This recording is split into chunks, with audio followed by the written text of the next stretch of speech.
All right, so I'm going to have to tell you my favorite on the edge story.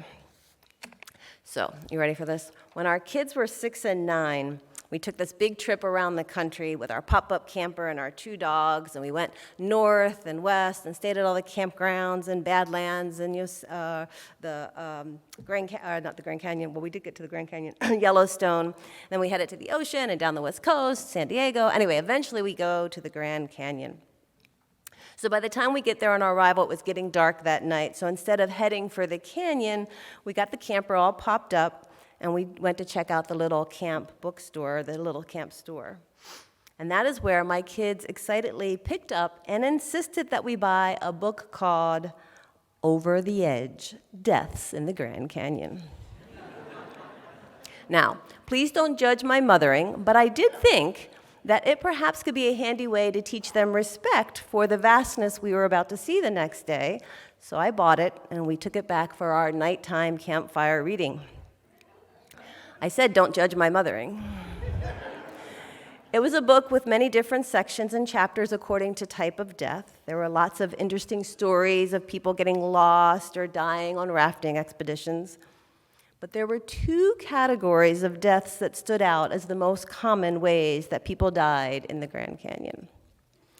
Now, gentlemen, I hate to give you this news, but you are involved in the most popular cause of death in the Grand Canyon. Some of you are smiling. I know you know, but let me tell everybody else. You see, men have this documented tendency to think that it is, and men fill in the blank here, wise, funny, manly, to relieve themselves over the edge of the canyon. Unfortunately, when this is done at night, and especially after having 1 or more adult beverages, many men do not return from their encounter with the edge. You have been warned.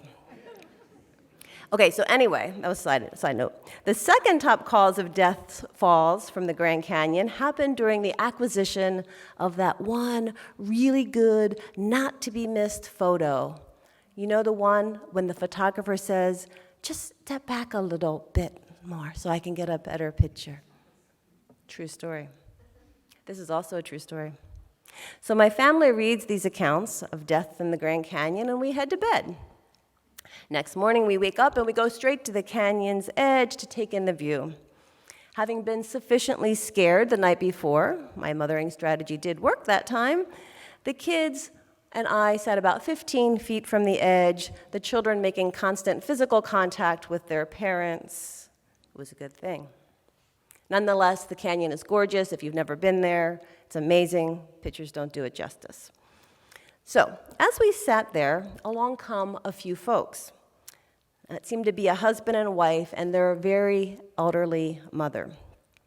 The man, who I think was the son of the elderly woman, instructs his mother to stand near the canyon's edge so he can get that once-in-a-lifetime photo. Now, my family and I watch as this small, frail lady inches her way down past where we were safely sitting, turning her back to the canyon. Yeah.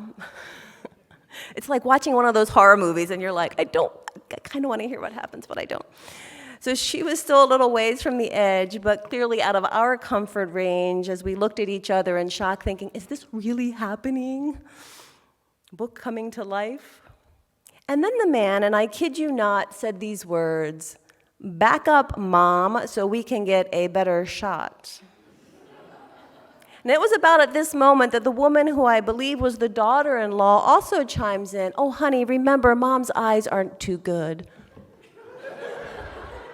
Well, my family's eyes were pretty good, and they were as big as saucers as we sat frozen. Now I'm thinking at that point, I'm calculating, do I yell? Do I reach out? But what if she stumbles and falls and I'm the cause of her demise? So we just sit there and hold our breaths and listen as again the man says, "Back up a little bit more, Mom." Now luckily at this point, just as I really was ready to say something, the daughter-in-law quickly stands up and goes by her mother's side, taking her arm. They get the photo, and Mom steps away from the edge back to safety. Whew, that was a close one, right? Life is always lived on the edge. But what a dichotomy, right? From the edge is where we get the most amazing views of what is out there in the vast unknown before us. And yet on the other side of some edges, there are some very big cliffs. So we back away. Now, as a kid, I was one of those people that would stand at the edge of the swimming pool with my inner voice of fear cautioning me, "Don't go in. It's cold. It's gonna hurt." And then after waiting beyond the time when my friends had given up on me and gone off to play, I would bravely wade in little by little. Are you one of these wader-ins? I would be like trying not to let the water touch me, as if that was somehow possible. Now, of course, in my non-swimming moments in life, and much to the chagrin of my husband and others, I'm usually quite the opposite. Show me a new pool of experience ahead and stand back because I'm running and diving in full speed. Sadly, this is not always the wisest of plans either. But indeed, given that, as Orion sang to us, life is unwritten, in one way or another, I think we need to contend with this question of how will we navigate the edge of our lives. So now here's one of those magazine-type quizzes, okay? I'm going to ask you, which are you? So who are my wade-inners? Those are the ones who think that the best thing to do with the unknown ahead is to go slow and steady, dip a toe in, but get really ready to retreat if needed. Okay. Noted. Who are my run and dive in head firsters? You can tell these folks because they usually have a smile and lots of bruises. True fact. Now, maybe you're the inspector-analyzer type. These are the folks that survey the edge, take a soil sample, maybe an air analysis, make a spreadsheet of potential outcomes before proceeding. I know I have some of those. Now, perhaps you're one of those who really try hard, and I'm not going to call out any names of my husband, but really try hard not to get within 100 yards of any kind of unwritten edge of life whatsoever. Edge? What edge? There's no edges here. Do I have a few of those? No, not you use, right? Okay, a few. Did I miss anybody else? Who else has got a strategy? You can tell me later what your strategy is.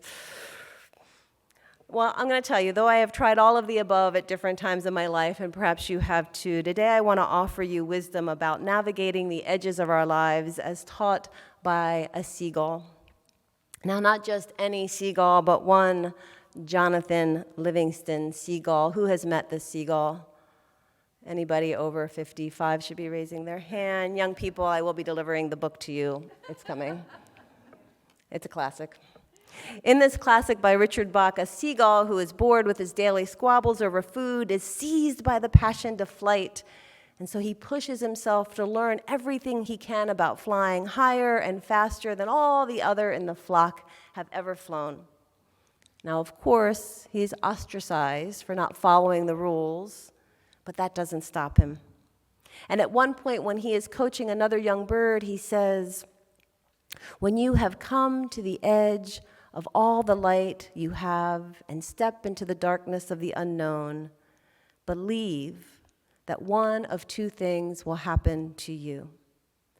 Either you'll find something solid to stand on, or you'll be taught how to fly." And that is my message to you, dear seniors, Anton and Anya and Irene, and to all of us today. First, let's trust we have something solid to stand on. The woman on the edge of the Grand Canyon had her daughter-in-law to take her hand when she got too close to falling, and thank goodness she took it. And we too must remember that it is okay to allow others to take our hands and give us solid ground. When we get so convinced at times that this do-it-yourself culture is the way to go, we need to remember that life on the edge without others can be very treacherous. I think one of the primary purposes of religious community is to create solid ground for each other. Each time we come together like this, it may seem simple, but look around. These are people that you're sharing the creation of something with. Each time we do work together in the world, each time we have one of these events the youth have talked about, it builds trust. It builds a common goal together. And it is that trust that we can call on when we are out on that edge of life. Seniors, I invite you to really trust the solid relationships you have developed here and throughout your youth. Let that be the ground that you need at times. And then at the same time, get ready to fly. Get ready to lean over and let the wind take you. And I want to say, while our relationships can give us trust in a solid ground, I think it is our trust in that which cannot be seen that really teaches us how to fly. Now, some in our faith call this spirit of life. Some call it spirit of love, or life force, or the still small voice within, or just the word mystery, or grace, or evolutionary urge. Unitarian Universalism, it gets long. If I have any guests here, it goes on. It goes on. But some simply call it God. And it doesn't really matter to me what you call it. But hopefully in your life, you have already had that experience that something is there for you that you cannot necessarily define. When your ability to structure your life in a nice, pre-planned fashion comes up short, I hope you allow yourself to be lifted by this undefinable force and know that you can trust where it takes you.